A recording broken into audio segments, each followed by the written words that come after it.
আল্লাহু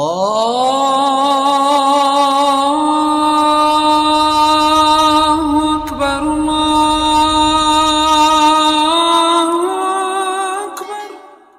আসসালামু আলাইকুম ওয়া রাহমাতুল্লাহি ওয়া বারাকাতুহু। নাহমাদুহু ওয়া নুসাল্লি আলা রাসূলিহিল কারীম, আম্মা বা'দ। আমার সুপ্রিয় দর্শকবৃন্দ, আশা করি ভালো আছেন সবাই।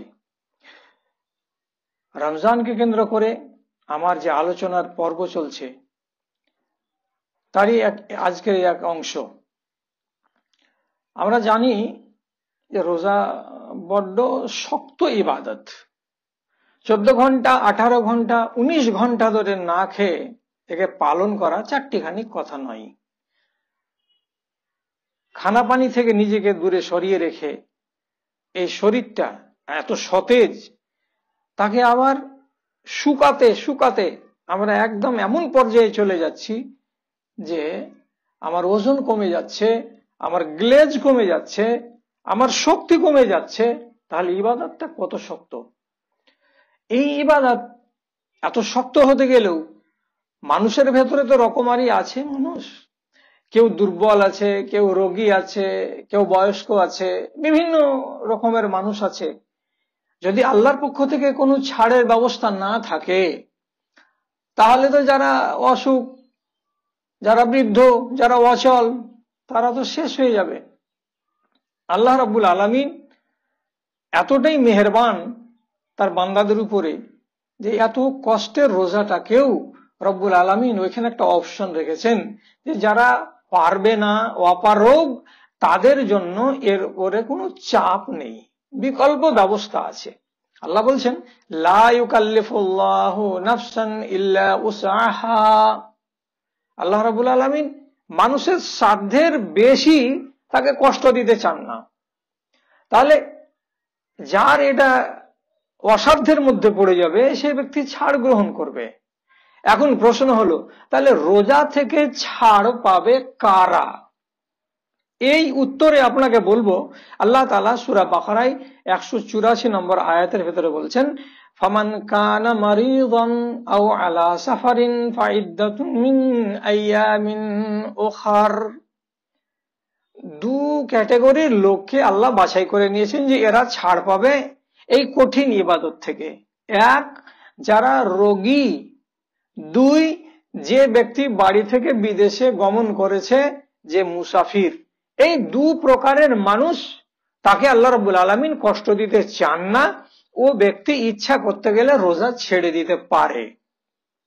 এবার ওলামায়ে দ্বীন, ফুকাহায়ে এজাম, মুহাদ্দিসিনে কেরাম বলছেন যে মুসাফিরের ব্যাপারটা তো আলাদা, থাকলো রুগী। এই রুগীকে নিয়ে যদি কথা বলতে যাই, তো যে ব্যক্তি সুগার, যে ব্যক্তি এইডস আক্রান্ত, যে ব্যক্তি ক্যান্সার আক্রান্ত, যে ব্যক্তির কিডনি নষ্ট হয়ে আছে, এই ধরনের রোগগুলো কোনো মানুষকে যদি ধরে তাহলে সেই মানুষ তো অচল। তো এদেরকে মেনে নিলাম রোগী। এবার 70 বছরের একটা বুড়ো মানুষ, একটা বৃদ্ধা মেয়ে, এগুলোকে আমরা কিভাবে, কোন খাত থেকে বাঁচাবো যে তোমরাও বাবা রোজা রাখিও না? বলেছেন যে রোগটা একটা হলো শারীরিক রোগ, এবং দুর্বলতা এবং বয়স প্রাপ্ত হওয়া, এটাও একটা রোগ। এটাকে রোগ হিসাবে মেনে নিতে হবে বলেই মুহাদ্দিসিনে কেরাম বলছেন, রোগীর ভেতরে কে কে আসবে? তাহলে বৃদ্ধ, বৃদ্ধা এবং যারা এই রোগ আক্রান্ত মানুষ, যেমন বললাম আপনাকে, এরা তাহলে রোগী হলো এই। আর মুসাফির তো মুসাফির। এবার কথা হলো যে মুসাফিরকে আল্লাহ রাব্বুল আলামিন ছাড় কেন দিলেন? তো সেখানে সহিহ হাদিসে এসেছে, আল্লাহ রাব্বুল আলামিন বলছেন, ইন্নাল্লাহা ওয়াজাআ আনিল মুসাফিরে শাতরা সালাত ওয়াস সাওম ওয়া আনিল হামিলে ওয়াল মুরজি'i। আল্লাহ রাব্বুল আলামিন একজন বিদেশি মানুষের উপর থেকে তার রোজাকে এবং তার নামাজকে, এই দুটোকে বিধানগত দিক দিয়ে আলাদা করে দিয়েছেন। অর্থাৎ নামাজ তার জন্য হাফ, কসর নামাজ পড়বে, এবং রোজার ব্যাপারে সে ইচ্ছাধীন, সে মনে হলে রাখবে, না মনে হলে না রাখবে। এবং সেই সাথে সাথে আবার বলা হচ্ছে গর্ভবতী নারী এবং দুগ্ধ ধাত্রী মহিলা, এ দুজনকেও আল্লাহ রাব্বুল আলামিন কি করেছেন, এই বিধান থেকে তাদেরকে মাফ করে দিয়েছেন, মানে ছাড় দিয়ে দিয়েছেন এদেরকে। এইবার তাহলে রোগীর তালিকাতে ঢুকে গেল আরো দুইজন। এই দুটোর নাম কি? এই দুটো হচ্ছে গর্ভবতী মহিলা এবং আরেকজন হচ্ছে দুগ্ধদাত্রী মহিলা। ছাড় কেন দিলেন একজন বিদেশ গমনকারীকে? শুনেন, কথাটা হলো কি, যারা ভিআইপি লোক তারা বিদেশে গমন করতে গেলে বুঝতে পারে না যে বিদেশ কাকে বলে, কিন্তু যারা মধ্যবিত্ত, যারা নিম্নবিত্ত লোক, তারা যখন বিদেশ গমন করে তারা বুঝতে পারে। আল্লাহ রসুল আগেই আঁচ পেয়েছেন, তাই তিনি বলেছেন যে আসসাফারু কিতাআতুন মিনাল আযাব, আযাবের একটা অংশ এটা। কেন যে বিদেশে আপনি যাবেন, শোবার ব্যবস্থা ঠিকঠাক নেই, খাবার ব্যবস্থা ঠিক নেই, ঘুমাবার ব্যবস্থা ঠিকঠাক নেই, তাহলে যেখানে আপনি গমন করেছেন সেই জায়গায় সমস্ত ফ্যাসিলিটি যদি আপনার কাছে বাড়ির মতো না থাকে, আপনি খাবেন কখন, আপনি জাগবেন কখন, কে রান্না করে আপনাকে দেবে, এই ঝামেলা ঝক্কি আছে বলেই রব্বুল আলামিনের নবী কি বললেন, যে বিদেশে গমনকারী লোকেদের উপর থেকে রোজাকে আল্লাহ রব্বুল আলামিন মাফ করে দিয়েছেন। এইবার আমার তালিকা কতটি এলো?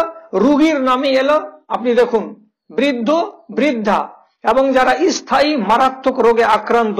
আর কারা? দুগ্ধদাত্রী মহিলা এবং গর্ভবতী মহিলা। এই হয়ে গেল। আর বিদেশির নামে তো আপনি জানতেই পারছেন, যারা মুসাফির, যারা বিদেশে গমন করে, তাদেরকে আল্লাহ রাব্বুল আলামিন ছাড় দিলেন। তো কেমন ছাড় দিলেন? ওরা রোজা করবে না, ওরা মুক্ত হয়ে গেল নাকি? না, এটা কথা নয়। খেয়াল করুন, যারা গর্ভবতী নারী, যারা দুগ্ধদাত্রী মহিলা, তাদের সম্বন্ধে হযরত ইবনে আব্বাস রাদিয়াল্লাহু তাআলা আনহু এবং আব্দুল্লাহ বিন উমারের মতো জালিলুল কদর সাহাবী উনারা একটা মত ব্যক্ত করেছেন। যেমন হযরত ইবনে আব্বাস রাদিয়াল্লাহু তাআলা আনহু তার নিজের গর্ভবতী এক দাসীকে বলেছিলেন, আনতে বিমানজিলাতিল্লাতি লা তুতিকুহু ফাআলাইকি আল ফিদিয়া।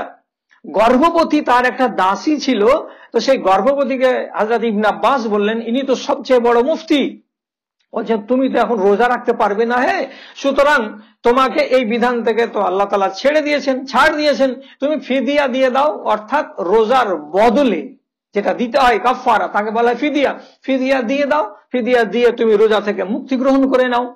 এই হাদিস অনুপাতে এখন পর্যন্ত এই মত আমাদের সামনে আছে আব্দুল্লাহ বিন উমার এবং হযরত ইবনে আব্বাসের হাদিস কি, যে যারা গর্ভবতী মহিলা এবং যারা দুগ্ধদাত্রী মহিলা, তারা টাটকা টাটকা রোজার বদলে তারা ফিদিয়া দিয়ে দেবে, ফিদিয়া দিয়ে মুক্তি পেয়ে যাবে। কিন্তু জমহুরে মুহাদ্দিসিন অন্যান্য হাদিসের আলোকে এবং আল্লাহর কোরআনের আলোকে বলছেন যে না, হযরত ইবনে আব্বাসের এবং ইবনে উমারের এই ব্যক্তিগত মতটাকে প্রাধান্য দেওয়া যাবে না। সুতরাং রোগীদের যা বিধান, গর্ভবতী নারীর এবং দুগ্ধদাত্রী মহিলারও সেটাই বিধান করা হবে। কিন্তু রোগী যদি স্থায়ী হয়ে যায়, অর্থাৎ ভালো হওয়ার আর কোনো চান্স নেই, যেমন বৃদ্ধা ও বৃদ্ধা, এরা যেমনি অচল হয়ে গেল, এরা ফিদিয়া দেবে রোজা প্রতি, ফিদিয়া দেবে রোজা প্রতি, মাপ পেয়ে যাবে। ঠিক সেই রকমই যারা স্থায়ী রোগী, তারা ফিদিয়া টাটকা টাটকা দিয়ে যাবে এবং রেহাই পেয়ে যাবে, ফিদিয়া দিয়ে যাবে, রেহাই পেয়ে যাবে। কিন্তু গর্ভবতী মহিলা এবং দুগ্ধদাত্রী মহিলা, এরা কিন্তু তৎক্ষণাৎ ফিদিয়া আদায় করবে না, বরং এদেরকে সুযোগ দেওয়া হবে। কি সুযোগ দেওয়া হবে? আগামী একটা এমন সময় আসছে যে তোমার কোলের বাচ্চা বড় হয়ে যাবে, সামনে একটা সময় আসছে যে তোমার পেট থেকে তোমার বাচ্চাটা ভূমিষ্ঠ হয়ে দুনিয়াতে আসবে, তখন তোমার সামনে একটা সুযোগ, ওই সুযোগে তোমাকে রোজাটা রেখে নিতে হবে। সুতরাং এই দুজনের উপরে, অর্থাৎ দুগ্ধদাত্রী মহিলা এবং গর্ভবতী মহিলার জন্য ফিদিয়া নেই, এর আগে সময় দিতে হবে রোজাটাকে কাজা করার। পরবর্তী সময় এরা কাজা করবে, কেন যেটা তো ভালো মানুষ। শুধু এখন ওদের সামনে আপত্তি বা বাধা কি আছে, যে সে দুধ দেয় বাচ্চাকে, আর যদি দুগ্ধ বন্ধ করে দেয়, বাচ্চা যদি দুধ না পায়, অর্থাৎ তার রোজার কারণে, তাহলে বাচ্চার ক্ষতি হয়ে যাবে। গর্ভবতী মহিলা যদি মনে করে যে আমার গর্ভের বাচ্চার যথেষ্ট ক্ষতি হয়ে যাবে, আমারও ক্ষতি হয়ে যাবে, তো সেই ক্ষেত্রে তার জন্য আল্লাহ তাআলা ছাড় দিলেন, তোমরা রোজা রাখিও না। তাহলে ছাড়ে পড়লো এরা, কিন্তু ফিদিয়াতে পড়লো না। ফিদিয়া দেবে কখন? যখন দেখবে যে না, আমি লাগাতার চলেই যাচ্ছে, সুযোগ পাই না, সুযোগ পাই না, আমার সামনে আসছে না, তখন ওদেরকে অসুস্থের তালিকায় ঢুকাতে হবে।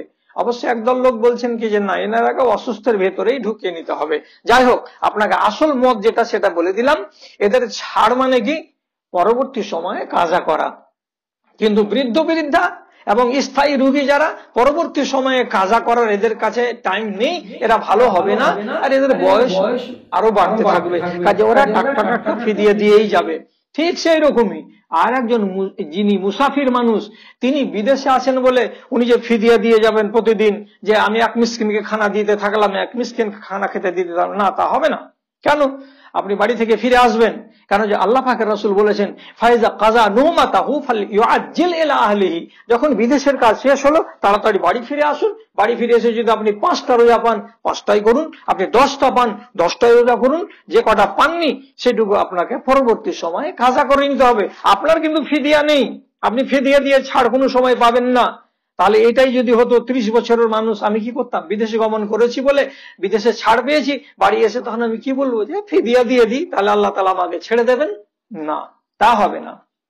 এই হয়ে গেল এই কয় প্রকার লোকের কথা আপনাদেরকে বললাম। আবার শেষখানে বলছি, বৃদ্ধ বৃদ্ধা এদের অপেক্ষা করার কোনো কথা নেই, এরা টাটকা ফিদিয়া দেবে এবং মাপ পেয়ে যাবে।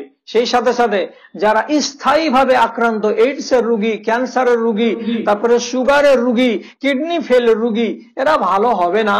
অতএব এরা টাটকা ফিদিয়া দিতে থাকবে আর নিজেকে মুক্ত করতে থাকবে।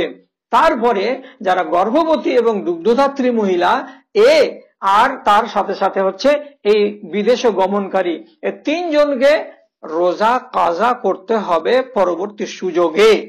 আর এই হলো আল্লাহ রাব্বুল আলামিনের সবচাইতে সঠিক সিদ্ধান্ত এবং বিধান ও নিয়ম।